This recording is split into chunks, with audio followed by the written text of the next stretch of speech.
there's still 31 mutas, and they are 2-0 mutas as well, so they can do significant damage, particularly on the bounty. Comes in again, takes out one medevac, looks to take out another one. This is a little bit inefficient, but I'm not sure it really matters at this stage. Maybe it does, though. The supply of Kayn is falling significantly. The Banelings don't get the best connections. He loses a significant number of Mutalisks there. And that's pretty much Kayn's entire standing ground army. He has the Mutalisk flock left, but Mutas can only do so much without support, especially fighting against 3/3 Marines. And this is actually looking a little bit scary. He has a lot of Banelings morphing in, a good amount of Zerglings, and more Zerglings in production. But he doesn't really have that much money. The Mutas are counter-attacking, and this basically puts Kayn all in, or Massa all in.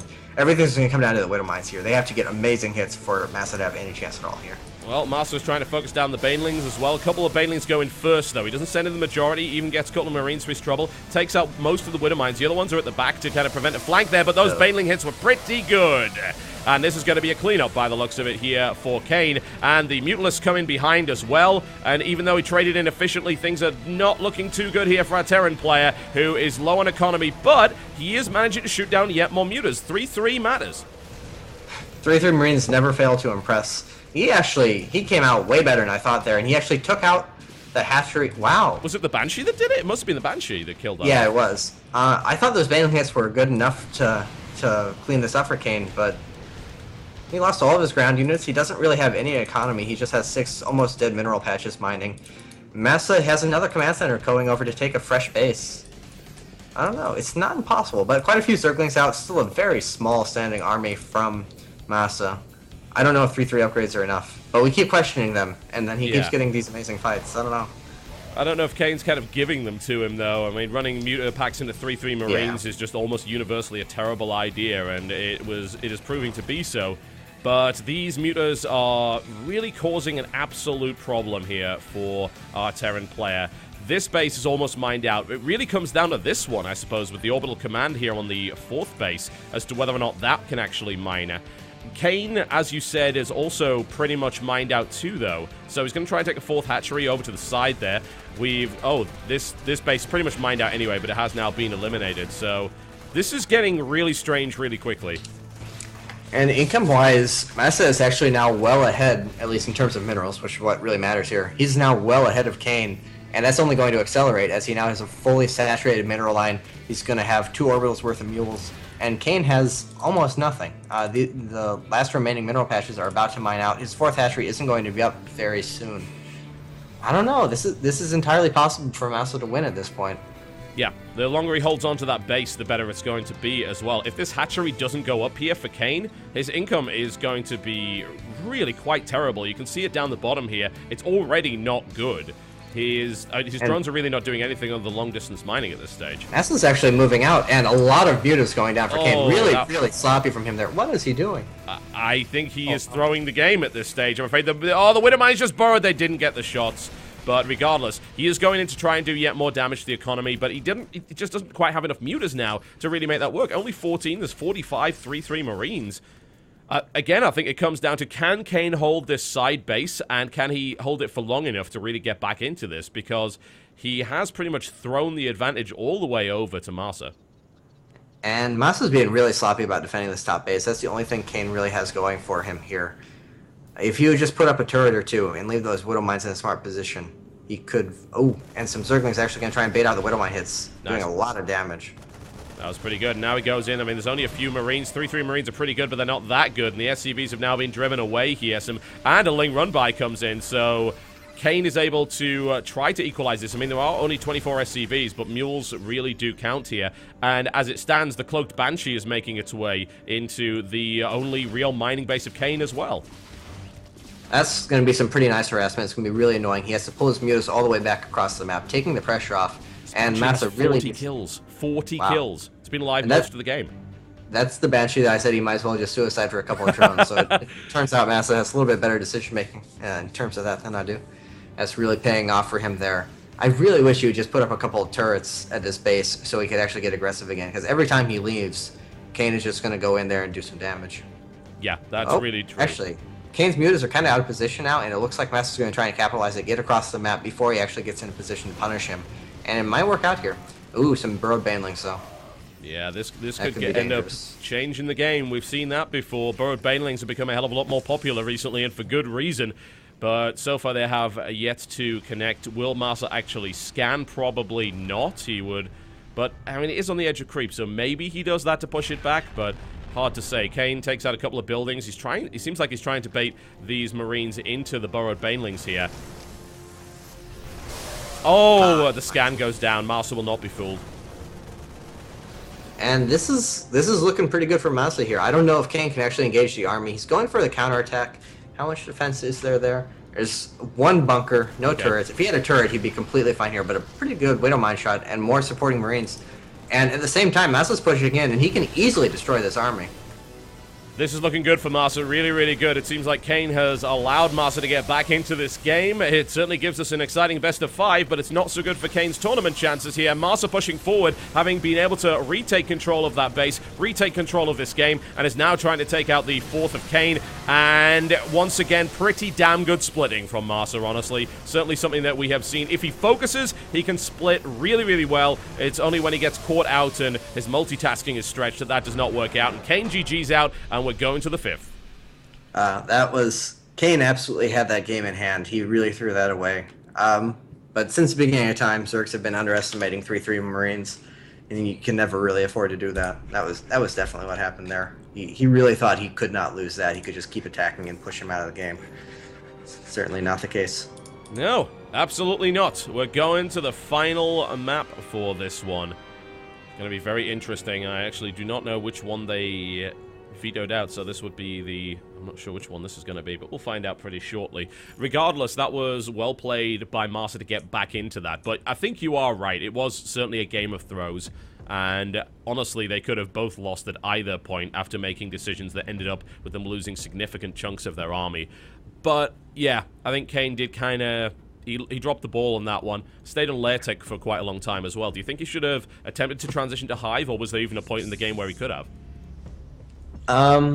If he had done it earlier, Kane's style, like I said, it feels very uncomfortable. He seems to have no desire to take a 5th base. He kind of just stays on 4th base without even a whole lot of production or economy. Just masses up a gigantic army and then throws away chunks of it to try and trade for an advantage.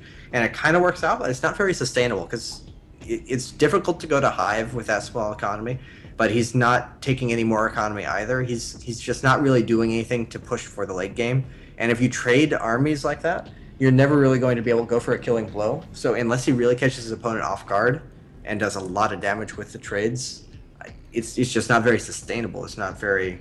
I don't know. I'm not really sure what his goals with it are.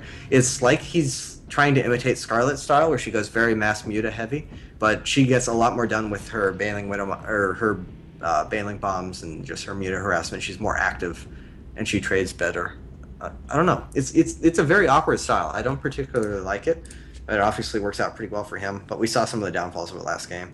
I really think he needs to be at least going for an earlier 5th base, if not going for that Hive. Yeah, absolutely. I think that is true. The last map is going to be Polar Night. We're going to take a quick break, folks, and when we come back, we will decide. Will we see Kane advance to the finals to defend his crown, or will Marsa be able to take revenge? We'll find out after this break. Don't go anywhere.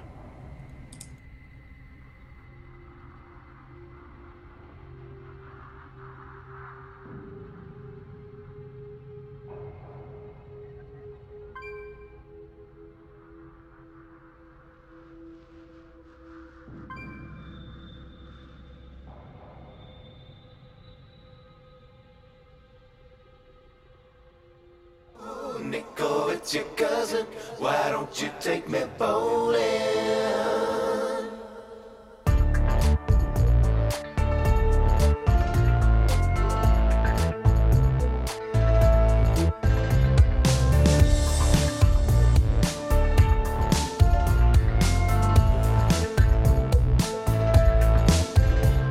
I came into this country to live a life of trouble.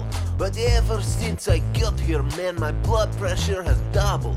These promises of freedom and the memory attractions turned out to be a bunch of crap and misleading distractions. My cousin is an idiot. He's always in a mess, and cleaning up his problems is a constant source of stress.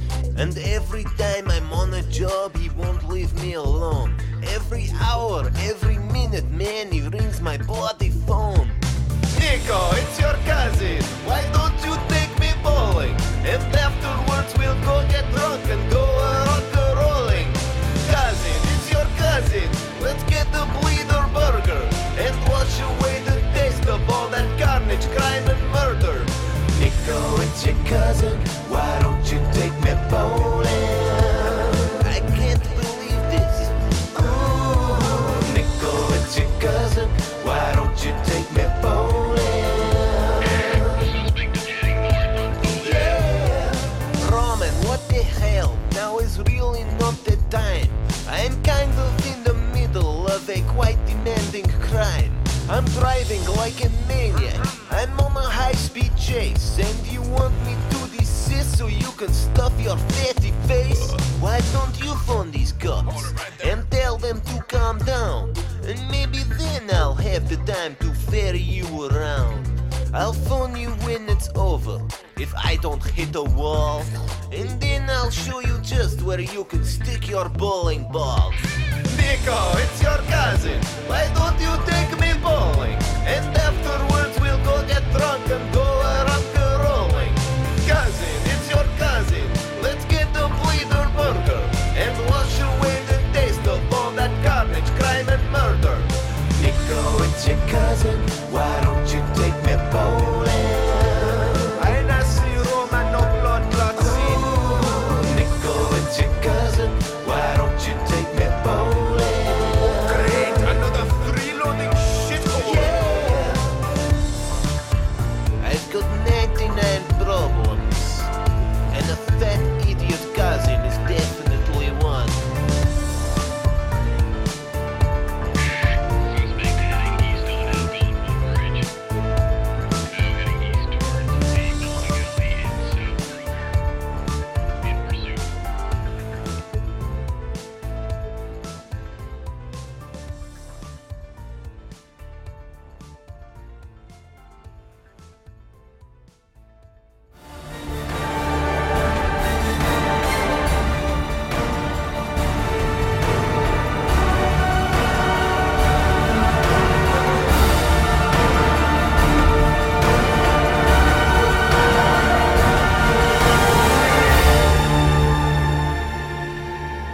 All right, ladies and gentlemen, welcome back to SHOUTcraft America Winter.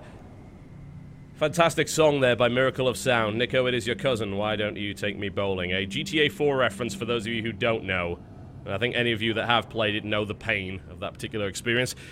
We're going to be going into Polar Night. That's going to be our fifth and final map here between Kane and Marsa. And up to this point, it's been a little bit difficult to really determine who the truly better player is. Yeah, in the first two games, I would have said Kane for sure. He looked absolutely dominant and much more comfortable than Massa. But then these previous two games, I don't know, the last game Kane really shoulda, coulda, woulda won. He certainly threw that away. He allowed Massa to get back into it. But Massa is showing that if you give him the opportunity, he will make the most of it. And he's not completely outclassed by any means. And Polar Knight's a strange map for the last one. They've both been playing very aggressively, constant attacks in the mid game. And generally speaking, I would say that would favor the Terran, but that is just kind of Kane's go-to style. He seems very comfortable with it and kind of makes it work. So, I don't know. If I were to look at the way Kane plays and have to advise a Terran on how to play against him, I would say just turtle up and go for the late game deathball kind of style. But that's not really a great option on this map. It's hard to secure 4 bases. It's even kind of hard to secure 3 bases. It's hard to turtle up. There's always going to be lots of ways for Zerg to attack you and put pressure on you.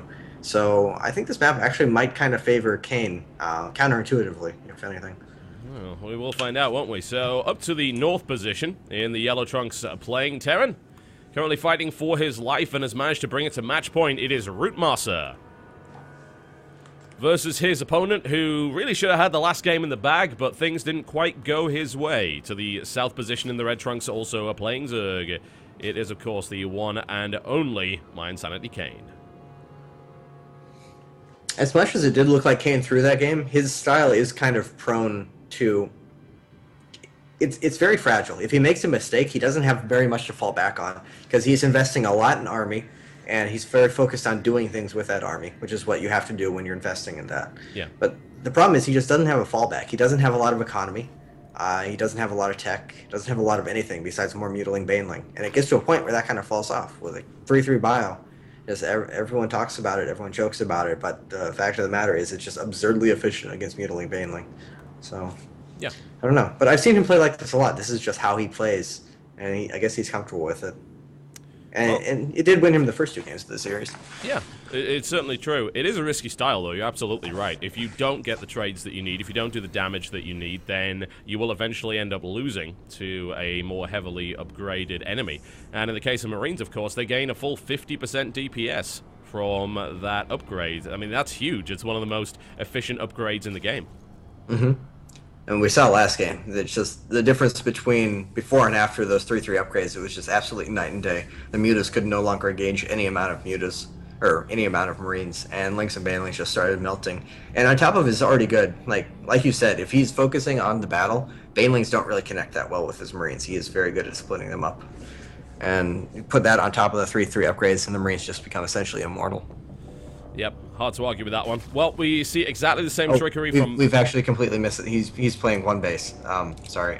He's doing a speedling opening off 1 base. That's very, very strange, CVT. I don't know what he's doing. Yeah, I thought, hang on a second, where's his hatchery? But you're right, he already has 6 lings out, a queen, and speed on the way before he takes his hatchery here.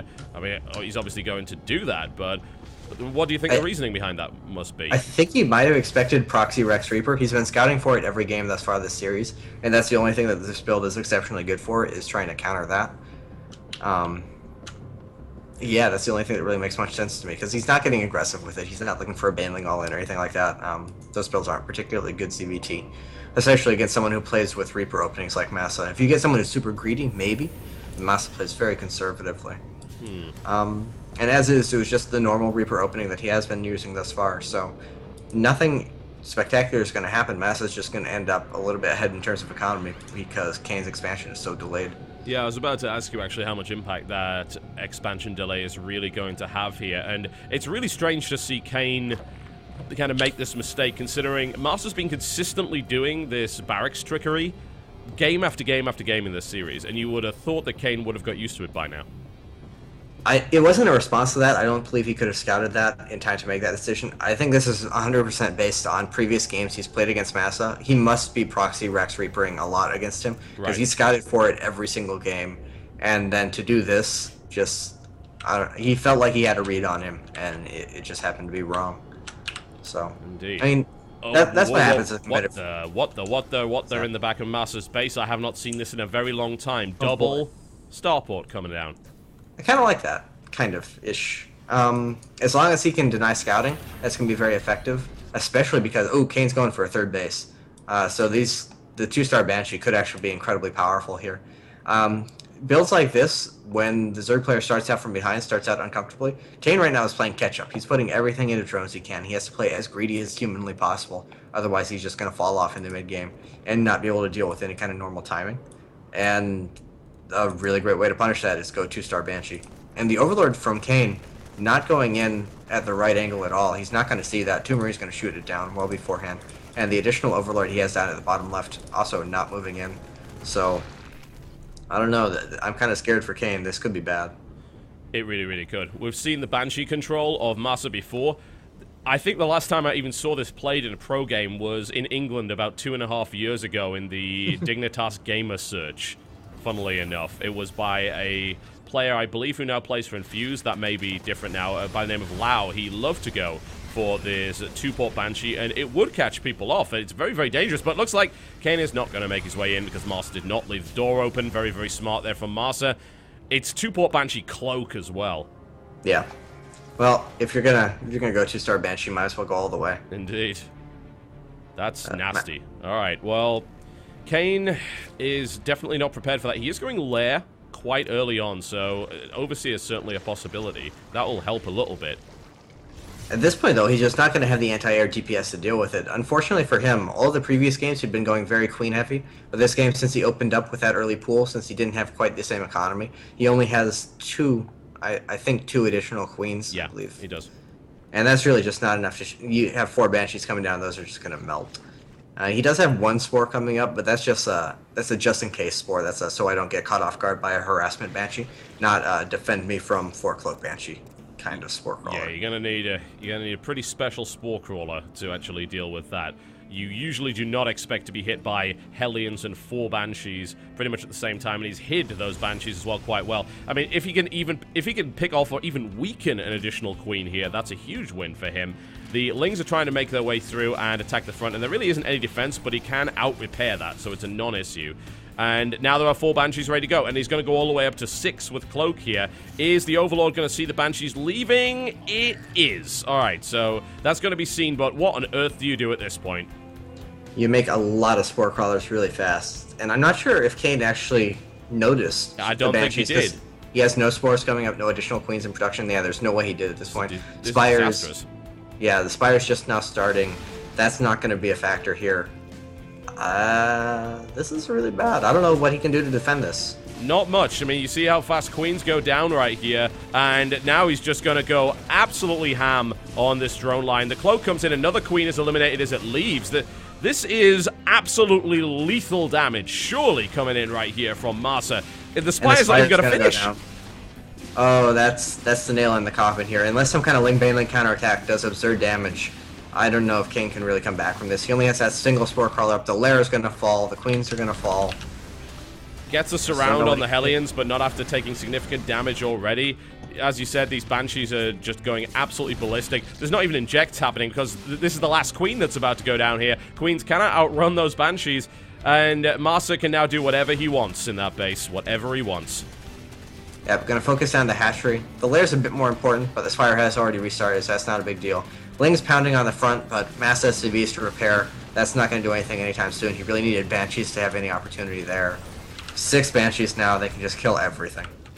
Yeah, 6 Banshees is just... The actual damage per second of a Banshee is very, very high. 6 of them is ridiculous. Very, very hard to deal with. The Lair is now under threat at this point, and nothing could stop it. Not a thing. As you said, the only possibility for Kane now is a big Ling Baneling all-in to try and destroy his opponent, but Masa is getting ready for it. He does have a bunker at the back. Even if he sacks his natural, he's still okay.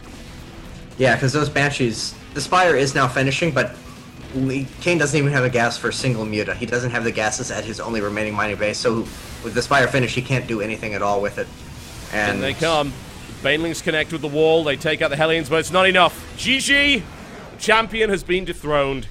Masa gets his revenge from Season 1 and makes his way through to the Grand Finals to face either Hitman or Huck, which is, I mean, an unusual result, certainly, I think, here. We're certainly seeing the favorites fall regularly in this tournament, and Kane is not able to make it, so he ends up in combined 3rd to 4th place, so congratulations to him for getting that far, but honestly, that wasn't what he wanted. He wanted to be able to go to the finals and defend his crown once again. It wasn't good enough. He didn't quite have it in him.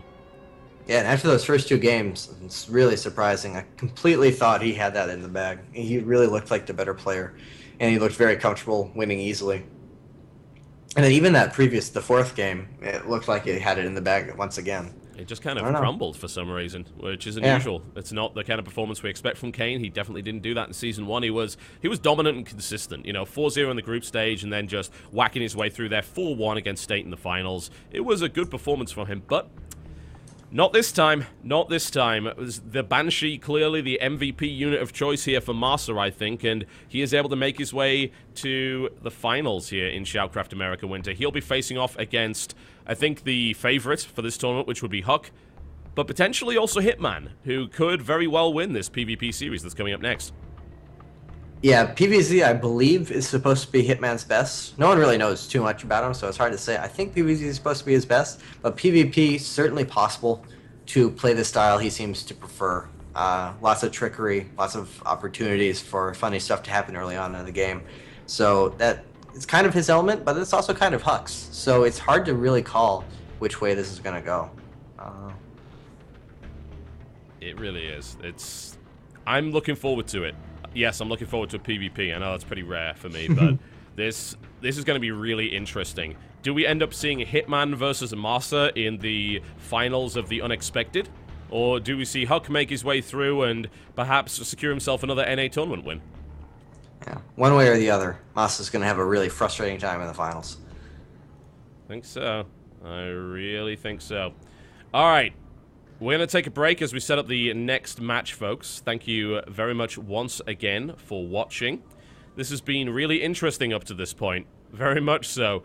And let's see what will happen. Hitman vs. Huck will be a PvP series coming up next. Will the final favorite be eliminated? Or will we see him make his way through once again? We'll find out after this break. You're watching SHOUTcraft America, brought to you by Ting.com. And now a word coming in from our sponsors.